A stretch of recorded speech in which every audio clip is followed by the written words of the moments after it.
Hi friends, today we are going to look at 5 repeatedly asked questions, their answers and rationale. If you find the video informative, don't forget to share with your friends.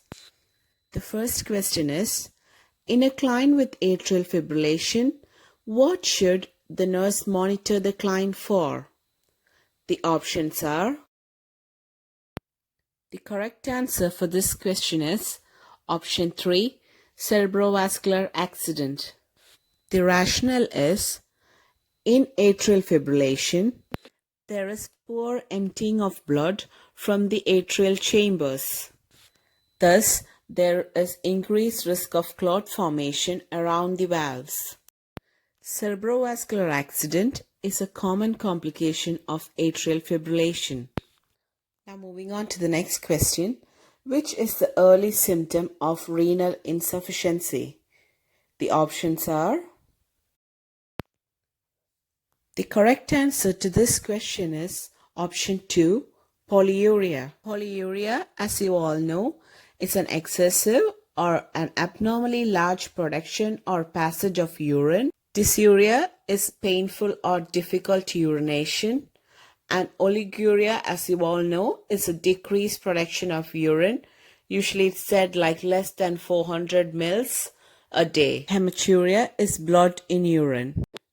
The rationale is, in early renal insufficiency, the kidneys lose their ability to concentrate the urine, which result in polyuria. Oliguria occurs later. Dysuria and hematuria are not associated with renal insufficiency. Renal insufficiency is otherwise renal failure. Now the next question. In a client undergoing radiation therapy, following surgery for breast cancer, what could be the normal local tissue response? The options are, the correct answer to this question is option 4, redness of the surface tissue. All the other options like sloughing, burns, pustule formation, and atrophy of the skin are not expected outcomes after radiation therapy. They should be reported to the radiologist. Now the next question. A 26-year-old female receiving chemotherapy uses diaphragm for birth control. Which is the most important advice you could give the client? The options are, the correct answer to this question is option 3, infection control.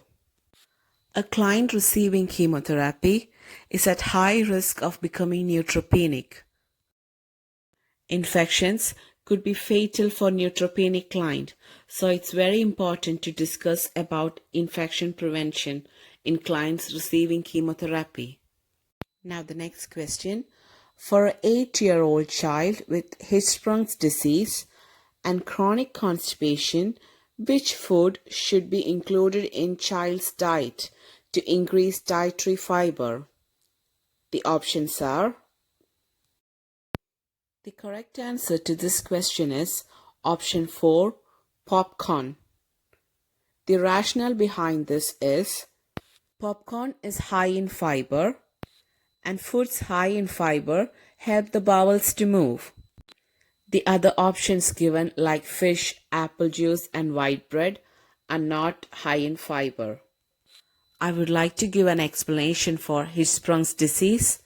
It's a birth defect characterized by absence of particular nerve cells called ganglions in a segment of the bowel in an infant. And because of the absence of these particular nerve cells, there is less bowel movement or peristalsis.